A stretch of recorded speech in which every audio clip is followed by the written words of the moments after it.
ನಾವು ನಮ್ಮ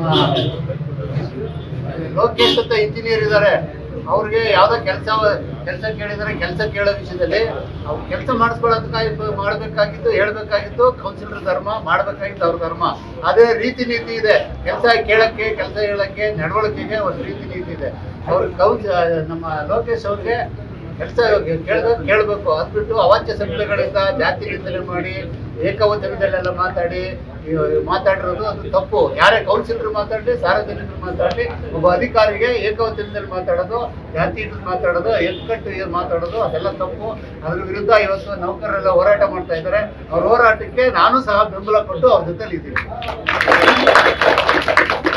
ಮಾತಾಡ್ಕೊಂತ ಹೇಳ್ತೀರಾ, ನಾನು ಮಾತಾಡ್ಕೊತೀನಿ. ದಯಮಾಡಿ ನಾನು ನಿಮ್ಗೆ ಅವಮಾನ ಮಾಡಿದ್ರೆ ಕ್ಷಮಿಸಿ ಸರ್. ನನ್ನ ಜಾತಿ ನನಗೆ ನಿಂದನೆ ಮಾಡಿರೋದು ನಾನು ಪ್ರೂವ್ ಮಾಡ್ಕೊತೀನಿ.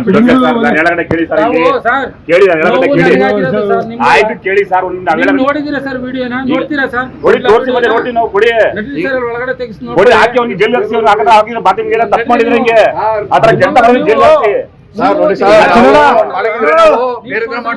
ನಾವ್ ಯಾಕೆ ತರೋದು ಸದಸ್ಯರಿಗೆ ತಿಳುವಳಿಕೆ ಬರೋದು, ಗೌರವ ಕೊಟ್ಟು ನಾವು ಹೋಗೋದು ಮುಂದೆ ಏನಿಲ್ಲ ಕೇಳೋಣ. ಇಲ್ಲಿ ಅವ್ನು ಏನಾದ್ರು ತಪ್ಪದ ಜಾತಿ ಬಗ್ಗೆ ಕೆಟ್ಟಾಗ ಬೈದಿದ್ರೆ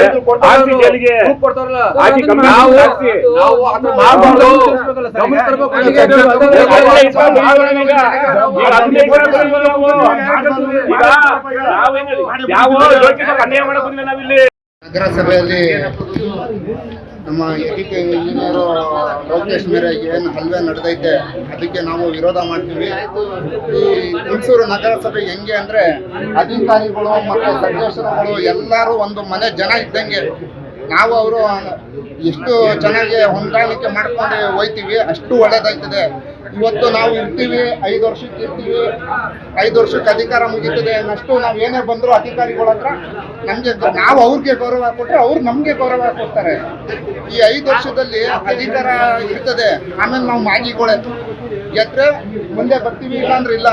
ನಾವೇನೇ ಇದ್ರೂ ಅಧಿಕಾರ ಯಾವತ್ತೂ ದುರುಪಯೋಗ ಮಾಡ್ಕೋಬಾರ್ದು. ಅಧಿಕಾರಿಗಳು ಎಲ್ಲಿಂದನೋ ಬಂದು ಕೆಲಸ ಮಾಡ್ತಾರೆ. ಅವರು ನಾವು ಎಲ್ಲ ಒಂದ್ಮನೆ ಜನ ಇದ್ದಂಗೆ. ಅವ್ರ ಮೇಲೆ ಹಲ್ವೆ ಮಾಡಿರೋದು ನಾವು ತೀವ್ರ ಖಂಡಿಸ್ತೀವಿ. ಅವ್ರಿಗೆ ನ್ಯಾಯ ಸಿಗಬೇಕು. ಇದ್ರ ಬಗ್ಗೆ ಬಂದು ಮಾನ್ಯ AC ಸಾಹೇಬರಾಗಲಿ, ತಹಸೀಲ್ದಾರ್ ಆಗಿ ಮನವಿ ತಗೊಂಡು ಅದ್ರ ಮೇಲೆ ಕ್ರಮ ತಗೋಬೇಕು ಅಂತ ಕೇಳ್ಕೊತೀವಿ. ಸರ್, ಯಾವ್ದ್ರ ಬಗ್ಗೆ ಎಲ್ಲ ಆಗಿರೋದು? ಯಾವ್ದ್ರ ಬಗ್ಗೆ ಎಲ್ಲ ಆಗಿರೋದು? ಇದೇ ನಮ್ಮ ಎಜುಕೇಷನ್ ಇಂಜಿನಿಯರ್ ಮೇಲೆ ಅವರು ಮೊದಲಿಂದಾನು ಲೋಕೇಶ್ ಕಂಡ್ರೆ ಆಗಲ್ಲ. ಮಾನ್ಯ ಅಧ್ಯಕ್ಷರು ಬಂದು ನಮ್ಮ ಮನವಿ ತಗೊಳ್ಳಿ, ಅವ್ರ ಮೇಲೆ ಕ್ರಮ ಆಗಬೇಕು. ಯಾರು ಯಾವತ್ತೂ ಅಧಿಕಾರ ದುರುಪಯೋಗ ಮಾಡ್ಕೋಬಾರ್ದು. ನಾವು ಅವರು ಒಂದ್ಮನೆ ಅದು ತಿಳ್ಕೋಬೇಕು. ನಗರಸಭೆಗೆ ಗೆದ್ದಿ ಬಂದಷ್ಟೇ ನಮ್ಮದೇ ಅಧಿಕಾರ ಅಂತ ಯಾವತ್ತೂ ತಲೆಯಲ್ಲಿ ಯೋಚನೆ ಮಾಡಬಾರ್ದು. ಅವರು ನಾವು ಒಂದು ಮನೆ, ಒಂದೇ ತಾಯಿ ಮಕ್ಕಳು ಥರ ನಡ್ಕೊಂಡು ಅವ್ರ ಮೇಲೆ ಪ್ರೀತಿ ವಿಶ್ವಾಸದಲ್ಲಿ ಹೋದ್ರೆ ಅವ್ರು ಕೆಲಸ ಮಾಡ್ತಾರೆ. ಮಾನ್ಯ ಪೌರಾಯುಕ್ತರು ಮತ್ತು ಅಧ್ಯಕ್ಷರು ಬರ್ತಾವ್ರೆ. ನಮ್ಮ ಮನವಿಯನ್ನು ಅವ್ರಿಗೆ ಕೊಡ್ತೀವಿ. ಕಾನೂನು ರೀತಿ ಏನೈತೆ ಅದಕ್ಕೆ ನಾವು ಅಧಿಕಾರಿ ಜೊತೆ ಮತ್ತು ಕಾನೂನು ಪರ ಇರ್ತೀವಿ. ಅಧಿಕಾರಿಗಳಿಗೆ ಜಯ ಸಿಗಬೇಕು ಅಷ್ಟೇ.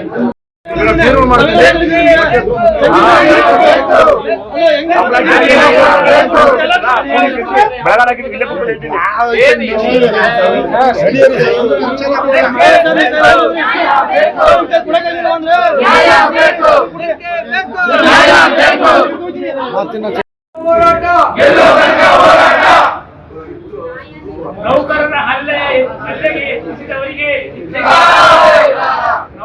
ಹಲ್ಲೆಗೆ ಯತ್ನಿಸಿದವರಿಗೆ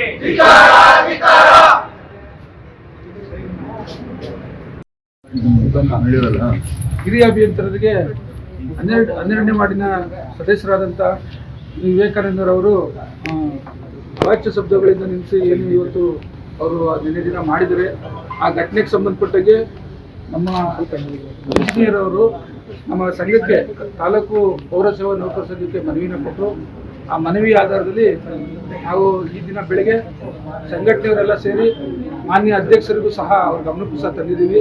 ಅದೇ ರೀತಿ ನಮ್ಮ ಪೌರಾಯುಕ್ತರು ಮೇಡಮ್ಗೂ ಸಹ ಗಮನಕ್ಕೆ ತಂದಿದ್ದೀವಿ. ಅದೇ ರೀತಿ ನಮ್ಮ ಹಿರಿಯ ಸದಸ್ಯರುಗಳಿಗೆಲ್ಲ ಗಮನಕ್ಕೂ ಸಹ ತಂದಿದ್ದೀವಿ.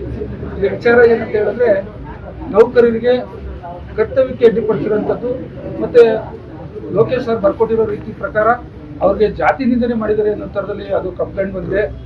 ಆ ಅಧ್ಯಕ್ಷರು ಸಹ ಈ ಸಂದರ್ಭದಲ್ಲಿ ಬಂದು ತಾವೆಲ್ಲರೂ ಸಹ ಪ್ರತಿಭಟನೆನ ಹಿಂದೆ ತಗೊಳ್ಳಿ, ನಾವೆಲ್ಲ ನಿಮ್ಮ ಪರವಾಗಿರ್ತೀವಿ ಅಂತ ಅವರು ಸಹ ಆಶ್ವಾಸನೆ ಕೊಟ್ಟಿದ್ದಾರೆ.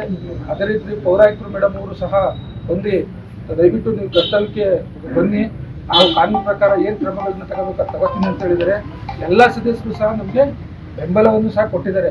ಇಲ್ಲಿ ವಿಚಾರ ಏನಪ್ಪ ಅಂತ ಹೇಳಿದ್ರೆ, ಅಧಿಕಾರಿಗೆ ನೈತಿಕವಾಗಿ ಇದಾಗಿರೋದ್ರಿಂದ, ನಿಂದನೆ ಆಗಿರೋದ್ರಿಂದ ನಮ್ಮ ಪೌರಸೇವಾ ನೌಕರ ಸಂಘಕ್ಕೆ ಏನು ಮನವಿ ಕೊಟ್ಟಿದ್ದಾರೆ, ನಮ್ಮ ಸಂಘದವರೆಲ್ಲ ಸೇರಿ ಒಂದು ನಿರ್ಣಯ ಮಾಡಿ ಆ ನಿರ್ಣಯನ ಆದಷ್ಟು ಬೇಗ ಅಧ್ಯಕ್ಷರಿಗೆ ಮತ್ತು ಸದಸ್ಯರಿಗೆ ಪೌರಾಯುಕ್ತರ ಗಮನಕ್ಕೆ ನಾವು ತರ್ತೀವಿ. ಆದಷ್ಟು ಬೇಗ ಒಂದು ತುರ್ತು ಸಭೆಯನ್ನು ಸಹ ನಮ್ಮ ಸಂಘದ ವತಿಯಿಂದ ಮಾಡಿಬಿಟ್ಟು ಅದನ್ನು ತಮ್ಮ ಗಮನಕ್ಕೆ ತರ್ತೀವಿ ಸರ್. ನಾವೆಲ್ಲರೂ ಸಹ ಸಹಕಾರ ಮಾಡಿ, ಯಾರಿಗೂ ಸಹ ಇದಾಗಂಥದ್ದು ಬೇಡ. ಯಾಕಂದರೆ ಅವರು ಸಹ ನಮ್ಮ ಸದಸ್ಯರು, ಅವರು ಅಗೌರವಾಗಿ ನಡ್ಕೊಂಡಿರೋಂಥ ರೀತಿ ನಮಗೆಲ್ಲರಿಗೂ ಸಹ ಖಂಡನೀಯ ಆಗಿರ್ತದೆ. ನೌಕರರ ಪರವಾಗಿ ಅವರು ಸಹ ನಿಲ್ಲಬೇಕಾಗ್ತದೆ. ಆದರೆ ಇದು ಅವರೇ ನಮಗೆ ಆ ಥರ ನಿಂದನೆ ಮಾಡೋವಂಥದ್ದು ಎಲ್ಲರಿಗೂ ಮನಸ್ಸಿಗೆ ಬೇಜಾರಾಗಿದೆ. ಅಧ್ಯಕ್ಷರು ಸಹ ಅದೇ ಹೇಳಿದ್ದಾರೆ, ಎಲ್ಲ ಸದಸ್ಯರುಗಳು ಅದೇ ಹೇಳಿದ್ದಾರೆ. ನಾವು ಸಂಘಟನೆಯವರು ಒಂದು 5 ನಿಮಿಷ ಕುತ್ಕೊಂಡು ಚರ್ಚೆ ಮಾಡಿಬಿಟ್ಟು ನಮ್ಮ ಮನವಿನ ನಮ್ದು ಏನಿದೆ ಅದನ್ನು ನಮ್ಗೆ ತಿಳಿಸ್ತೀವಿ ಮೇಡಮ್. ತಾವೆಲ್ಲರೂ ನಮಗೆ ಸಹಕಾರ ಮಾಡಿ ಅಂತ ಹೇಳ್ತಾ, ಏನು ಪತ್ರಿಕಾ ಮಾಧ್ಯಮದವರು ತಾವೆಲ್ಲರೂ ಬಂದಿದ್ದೀರಿ, ಸಾರ್ವಜನಿಕರು ಸಹ ಬೆಂಬಲಿಸ್ತಾ ಇದ್ದೀರಿ. ನಿಮ್ಮೆಲ್ಲರಿಗೂ ನಿಮ್ಮ ಬೆಂಬಲ ನಮಗೆ ಸದಾ ನಮ್ಮ ಸಂಘಟನೆ ಮೇಲೆ, ನಮ್ಮ ನೌಕರ ಮೇಲೆ ಮತ್ತು ಕಾನೂನು ಪ್ರಕಾರನೇ ನಾವೆಲ್ಲರೂ ಸಹ ಕೆಲಸ ಮಾಡಬೇಕಾಗ್ತದೆ. ನಮ್ಮಿಂದ ಇನ್ನೊಬ್ರಿಗೆ ಅಡಚಣೆ ಆಗೋಂಥದ್ದು ಏನೂ ಇಲ್ಲ. ಆದರೆ ನೌಕರರ ಹಿತದೃಷ್ಟಿಯಿಂದ ನಾವು ಈ ರೀತಿ ಇಳಿದಿದ್ದೀವಿ. ತಾವೆಲ್ಲರೂ ನಮಗೆ ಸಹಕರಿಸಿ, ಸಂಘಟನೆಗೂ ಸಹ ತಾವೆಲ್ಲ ಸಹಕಾರವಾಗಿ ನಿಂತ್ಕೊಳ್ಳಿ ಅಂತ ಹೇಳ್ತಾ ಒಂದು 5 ನಿಮಿಷ ತುರ್ತು ಸಭೆ ಮಾಡಿಬಿಟ್ಟು ನಮ್ಮ ವಿಚಾರನ ತಮ್ಗೆ ತಿಳಿಸ್ತೀವಿ ಸರ್. ಅವಕಾಶ ಕೊಡಿ ಒಂದು ನಿಮಿಷ. ನೋಡಿ ಲೋಕೇಶ್ ಅವರೇ, ಈಗ ಏನು ನಿಮ್ಮ ಘನತೆಗೆ ಅಗೌರವದಿಂದ ನಡ್ಕೊಂಡಿದ್ದಾರೆ ಅಂತ ನಿಮ್ದನ್ನ ಎಲ್ಲರೂ ಕೂಡ ನಿಮ್ಗೆ ಸಪೋರ್ಟ್ ಆಗಿ ಎಲ್ಲ ನಿಮ್ಮ ಸಂಘದಿಂದ ಕೂಗಿದ್ದಾರೆ. ದಯವಿಟ್ಟು ಇದೊಂದ್ಸಲ ಎಕ್ಸ್ಕ್ಯೂಸ್ ಮಾಡಿ, ನನ್ನ ಮಾತಿನ ಮೇಲೆ ಕೊಡಿ. ದಯವಿಟ್ಟು ಎದ್ದೇಳಿ ರಾಜ ಅವರೇ, ನಮ್ಮ ಅಧ್ಯಕ್ಷರು ಮತ್ತು ನಮ್ಮೆಲ್ಲರೂ ಬಂದಿರಲ್ವಾ? ನೆನ್ನೆ ಹೋಗಿದ್ರಿ ನೀವು? ನೆನ್ನೆ ಎಲ್ಲೋಗಿದ್ರಿ ನೀವು? ನೆನ್ನೆ ಅಲ್ಲ, ಯಾರು ಕರ್ಸಿದ್ರಿ? ನೆನ್ನೆ ಹೋಗಿದ್ರಿ ನೀವು? ಎಲ್ಲಿದ್ರಿ? ಲೋಕೇಶ್ ಅವರು ಯಾರು? ವಿವೇಕ್ ಮನೆ ಒಬ್ಬರಿ ಮಾಡಿ ಸೈಕ್ ಅವರು ನೀವೇ ರಿಕ್ವೆಸ್ಟ್ ಮಾಡ್ತಿದ್ದೀರಾ? ಸರ್ಕಾರಿ ಕೆಲಸನೇ ಏಕಾಏಕಿ ಬಂದು ಬೈಸ್ಕೊಳ್ಬೋದಾ? ಬೈಸ್ಕೊಳ್ಬೋದಾ ನೀವು? ಮಾಡಿದ್ವಿ ಮಾತಾಡೋವಂತೆ ಅಲ್ಲ, ಹೆಂಗ್ರಿ ನೀವೇ ರಿಕ್ವೆಸ್ಟ್ ಮಾಡ್ತಿದ್ದೀರಾ? ನೀವ್ ಮಾಡ್ತೀರಾ? ನೀವು ಇಲ್ಲ ಮಾಡಕ್ಕಾಗಿಲ್ಲ ಅಂದ್ರೆ ನೀವು ನಿಮ್ ತಗೊಂಡು ಕೆಲಸ ಮಾಡಿ, ಆಯ್ತಾ? ನೀವು ಮಾಡಕ್ಕಾಗಿಲ್ವಾ? ನಮ್ಗೂ ಪರವಾಗಿ ಕೆಲಸ ಮಾಡಿಲ್ಲ ಅಂದ್ರೆ ನಿಮ್ ತಗೊಂಡು ಕೆಲಸ ಮಾಡಿ. ನಿಮ್ಗಂತ ಕಾರಣ ನಮಗೂ ಗೊತ್ತು, ನಿಮ್ಗೆ ಕಾನೂನು ಗೊತ್ತು, ನನಗೆ ಗೊತ್ತು. ನೀವು ಸಪೋರ್ಟ್ ಮಾಡಿದ್ರೆ ಮಾಡಿ ಸಿಬ್ಬಂದಿ ವರ್ಗದ ಪ್ರಕಾರ. ಇಲ್ವ ನಿಮ್ ಕೈಲಿ ಆಗಲ್ವಾ? ಹೋಗಿ ನಿಮ್ ತಗೊಂಡು ಕೆಲಸ ಮಾಡಿ, ಸರಿನಾ? ನೀವು ಪರವಾಗಿಲ್ಲ ಮಾಡಕ್ ಬರ್ಬೇಡಿ, ಆಯ್ತಾ? ಎಲ್ಲರೂ ಸಾರ್ವಜನಿಕರಿಗೆ ಕೆಲಸ ಮಾಡಕ್ಕೆ ಮಾರನೇ ದಿನ ಮಾಡ್ಕೊಡ್ತೀವಲ್ಲ ಸರ್. ನಾವು 2 ದಿನ ಲೇಟ್ ಆದ್ರೆ ಮಾರನೇ ಮಾಡ್ಕೊಡ್ತೀವಿ. ಏಕವಚನದಲ್ಲಿ ಮಾತಾಡೋದು ಹೆಂಗ್ ಸರ್? ಅಧಿಕಾರಿಗಳು ಏನ್ ಕಂಟ್ರೋಲ್ ಮಾಡ್ತಾವ? ಅಧಿಕಾರಿಗಳು ಮಾತಾಡಕ್ಕಿಲ್ವೇನ್ರಿ? ನಾವ್ ಹೇಳಿದ ಕೆಲಸ ಯಾರು ಮಾಡ್ತಾರೆ. 2 ದಿನ ಲೇಟ್ ಆದ್ರೆ ಮಾಡ್ಕೊಡ್ತೀವಿ. ಎಲ್ಲಿ ಮಾಡವ್ರೆ? ಯಾವ ಅಧಿಕಾರಿಗಳು ಮಾಡವ್ರೆ? ನಾವ್ ಹೇಳಿರೋದ್ನ, ಸದಸ್ಯರುಗಳು ಹೇಳಿರೋದ್ನ. ನೋಡಿ, ಇವತ್ತಿಂದ ನೋಡಿ ನನ್ನ ಅಭಿಪ್ರಾಯನ ಹೇಳ್ತೀನಿ. ಇವತ್ತಿಗೆ ಇಲ್ಲಿಗೆ ಸ್ಥಗಿತ ಆಗಿ, ಮುಂದೆ ಈ ತರ ಆಗದೆ ಲೊಕೇಶನ್ ನಾನು ರಿಪೀಟ್ ಮಾಡ್ತೀನಿ. ಮತ್ತು ಅಧ್ಯಕ್ಷ ಮೂಲಕ ಸಂಬಂಧಪಟ್ಟ ಕೌನ್ಸಿಲರ್ ಕೂಡ ಫೋನ್ ಮಾಡಿದ್ದೆ. ಅವ್ರು ಇಲ್ಲ, ಬೆಂಗಳೂರಲ್ಲಿದ್ದಾರೆ. ವಿವೇಕ್ ಅವ್ರನ್ನ ಕರಿಬೇಕು ಅಂತ ನಾನೇ ಹೋಗಿ ಕರ್ಕೊಂಬರೋಣ ಅಂತ ಈಗ ಖುದ್ದಾಗಿ ಹೋಗಿದೆ. ವಿವೇಕ್ ಅವ್ರು ಸಿಕ್ಕಿಲ್ಲ, ಅವ್ರು ಬೆಂಗಳೂರಿದ್ದಾರೆ. ಲೊಕೇಶನ್ ನಿಮ್ಮ ಘನತೆಗೆ, ಗೌರವಕ್ಕೆ ಧಕ್ಕೆ ಆದಂಗೆ ನನ್ನ ನೌಕರಾಗಿರ್ತೀರಾ.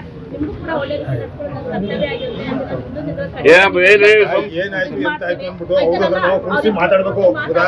ಕೂರಿಸಿ ಮಾತಾಡದ ಅವ್ರ ಹತ್ರ ಅವ್ರ ತಪ್ಪು, ನಿಮ್ ತಪ್ಪು, ಯಾರು ತಪ್ಪು, ಯಾರಿಂದ ಶುರು ಆಯ್ತು ಅಂತ ಕೇಳ್ಬಿಟ್ಟು ಏನ್ ಮಾಡೋದು ಅಲ್ವಾ? ಮಾಡಕ್ ಒಂದು ಅವಕಾಶ ಕೊಡ್ಬೇಕಾಗಿ ನೀವು ನಮ್ಗೆ ಏನೋ ನಾವು ಕೇಳ್ಕೊಂಡು ನಿಮ್ಗೆ ಎಷ್ಟೊಂದು ರಿಕ್ವೆಸ್ಟ್ ಮಾಡ್ತೀವಿ. ಆದ್ರೂ 2 ನಿಮಿಷ ಅಂದ್ಬಿಟ್ಟು ಇನ್ನೂ ಲೆಟರ್ ರೆಡಿ ಮಾಡಿ ಕರ್ಸ್ತೀವಿ. ಇವತ್ತಿಲ್ಲ ಅವರು ದಯಮಾಡಿ ಸ್ಟಾಪ್ ಮಾಡಿ. ಈಗ ನಿಲ್ಸಿ, ನಮ್ ಜವಾಬ್ದಾರಿ ನಾವು ಕರ್ಸಿ ಮಾತಾಡ್ತೀವಿ.